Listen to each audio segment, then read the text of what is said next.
मिनशैतानिर्रजीम बिस्मिल्लाहिर्रहमानिर्रहीम। Dear students, उस दिन आपको मैंने चैप्टर शुरू करवाया था जिसका मैंने हिस्सा अव्वल ख़त्म नबूवत आपको समझाया था, पढ़ाया था। आज उसका हिस्सा दोम है अतात रसूल सल्लल्लाहु अलैहि वसल्लम। अतात का मतलब क्या है? फर्माबरदारी करना, किसी का हुक्म मानना। तो अतात रसूल का मतलब क्या है? अतात रसूल सल्लल्लाहु अलैहि वसल्लम से मुराद है, क्या मुराद है कि नबी करीम सल्लल्लाहु अलैहि वसल्लम के अहकाम की पैरवी करना। अहकाम उन्होंने जो हुक्म दिए हैं, तो कैसे है? अल्लाह ताला ने कुरान मजीद में क्या कहा है? मन युतिर रसूला फ़क़त अता अल्लाह। सूरत निसा की आयत नंबर है 80। इसका तर्जुमा है कि मैं और जिसने रसूल की अताअत की तो उसने अल्लाह की अताअत की। यानी अगर हम रसूल की फरमाबरदारी करेंगे तो इसका मतलब है कि हम अल्लाह की फरमाबरदारी करेंगे। इसके बाद कुरान मजीद की आयत से ये बात वाज़ह होती है कि जो शख्स अल्लाह ताला की खुशनुदी, अल्लाह ताला की खुशी और रज़ा, यानी उसकी रज़ा चाहता है, अल्लाह ताला को खुश करना चाहता है, तो उसके लिए वो आप सल्लम की पैरवी करे। आप सल्लम की पैरवी ज़रूरी है, यानी कि ज़रूरी है कि हम रसूल करीम सल्लल्लाहु अलैहि वसल्लम के अहकाम को माने। नंबर 3 पॉइंट क्या है? यानी आप सल्लम ने जिन कामों का हुक्म दिया है उन पर अमल करें और जिन कामों से मना किया है उनसे रुक जाए। कोई भी मुसलमान उस वक्त तक मुसलमान नहीं हो सकता जब तक वो तमाम काम वो ना करे जिसको करने को रसूल पाक ने कहा है, और उन कामों से मना ना हो जिनसे उन्होंने रुक जाने का कहा है। अब कुरान मजीद में नबी करीम सल्लल्लाहु अलैहि वसल्लम के उसवा का कहते हैं तरीका, रसूल करीम की ज़िंदगी गुजारने का तरीका को बेहतरीन नमूना करार दिया गया है।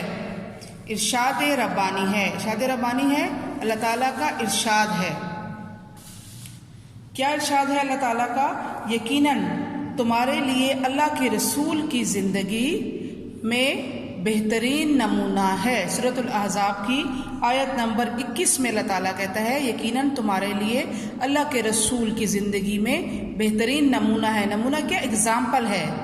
हम उसको देख के, उनको देख के, उनके तरीके को देख कर हम अपनी ज़िंदगी गुजारेंगे तो हम अल्लाह को भी हमारी ज़िंदगी पसंद आएगी और रसूल भी हमसे खुश होंगे।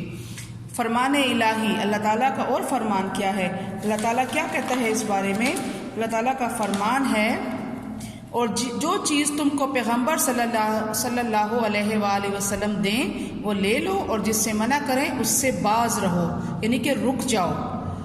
अब सुन्नत नबवी, अब आपने सुना है ना कि उसवा पर चलना है। रसूल करीम की जो सुन्नत है, जो उसवा है, वो बेहतरीन नमूना है। तो वो क्या चीज़ है? वो है सुन्नत। सुन्नत का मतलब क्या है? सुन्नत का मतलब है तरीके। किसके तरीके? हमारे नबी करीम सल्लल्लाहु अलैहि वसल्लम की ज़िंदगी गुजारने के तरीके। सूरत नबवी से मुराद है नबी अकरम सल्लल्लाहु अलैहि वसल्लम की ज़िंदगी गुजारने का तरीका।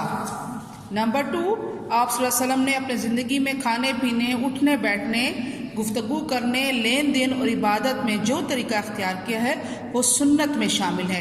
रसूल करीम सल्लल्लाहु अलैहि वसल्लम ने जो कुछ भी किया वो हमारे लिए सुन्नत है। और नंबर 4 पॉइंट क्या है? दिन में सुन्नत की बुनियादी हैसियत है। बुनियाद देखें, आप कोई घर बनाते हैं तो पहले उसकी बुनियाद रखते हैं। हम कोई चीज़ बनाते हैं तो पहला उसका जो स्टेप होता है वो बुनियाद कहलाता है, और अगर हमने सुन्नत पर अमल न किया तो हमारा दीन मुकम्मल नहीं है। नंबर 5 पॉइंट, सुन्नत शरीयत का अहम हिस्सा है। शरीयत क्या है? जो हमें इस्लाम ने ज़िंदगी गुजारने का तरीका बताया उसको शरीयत कहा जाता है, और ये इसका अहम हिस्सा है। सुन्नत को जाने बगैर कुरान मजीद की तालीमात पर अमल करना नामुमकिन है। देखिए बेटा, जैसे आप लोगों की किताबें, आपकी नई किताबें आई होंगी ना, आपके पास पढ़ी होंगी, वो आप खुद पढ़ रहे होंगे, लेकिन जब हम आपको पढ़ाएंगे तब आपको बात सही समझ आएगी। इसी तरह कुरान मजीद मौजूद है, तालीमात भी हैं, लेकिन रसूल करीम ने उन पर अमल करके हमें उसका सही तरीका बताया।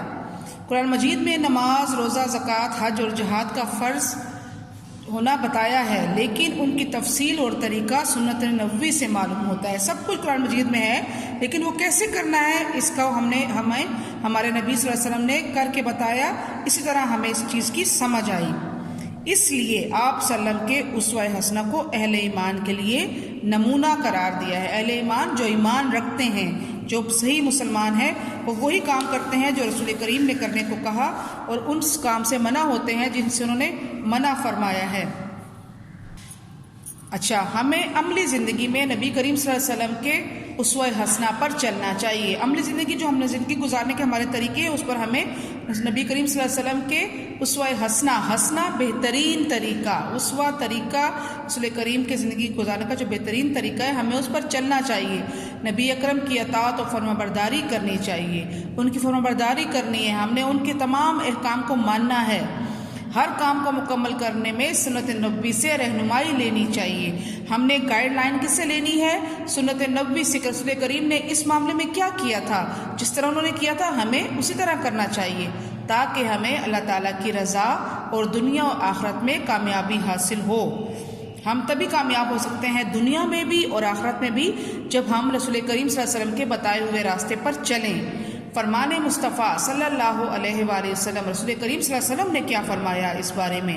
انہوں نے کہا، جس نے میری سنت سے اعراض کا مطلب ہوتا ہے انکار کیا، اس کا مجھ سے کوئی تعلق نہیں. صحیح بخاری یہ رسول کریم صلی اللہ علیہ وسلم کی کتاب ہے، اس میں رسول کریم صلی اللہ علیہ وسلم کی احادیث مبارک ہیں. تو رسول کریم نے کہا کہ جس نے میری سنت سے انکار کیا، یعنی جس طرح میں نے کہا ہے کرنے کو، اگر اس نے اس طرح نہ کیا، اس سے انکار کیا، تو اس کا مجھ سے کوئی تعلق ہی نہیں ہے. اور اگر رسول کریم سے ہمارا کوئی تعلق نہ ہو تو نعوذ باللہ ہم تو پھر مسلمان ہی نہیں ہیں. تو ہم نے وہ تمام کام کرنے ہیں جن کا انہیں کرنے کو کہا ہے. تو بیٹا آج کے سبق میں آپ نے اطاعت رسول پڑھا، سمجھ آئی آپ کو کہ اس میں ہم نے کیا کرنا ہے؟ ہم نے رسول کریم صلی اللہ علیہ وسلم کے بتائے ہوئے راستے پر چلنا ہے، جس کام کا کرنے کو انہوں نے کہا ہے وہ کرنا ہے، اور جس کام سے انہوں نے منع فرمایا ہے اس سے ہمیں منع ہو جانا ہے. تو اس کا حصہ اول ہم ختم نبوت پڑھ چکے اس دن.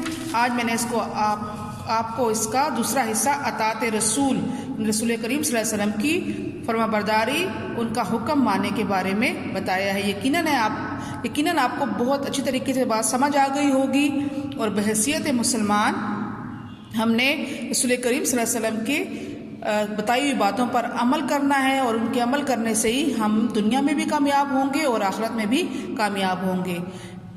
انشاءاللہ پھر آپ جب اسکول آئیں گے تو باقی ہم اسکول میں انشاءاللہ آپ کو آگے پڑھائیں گے.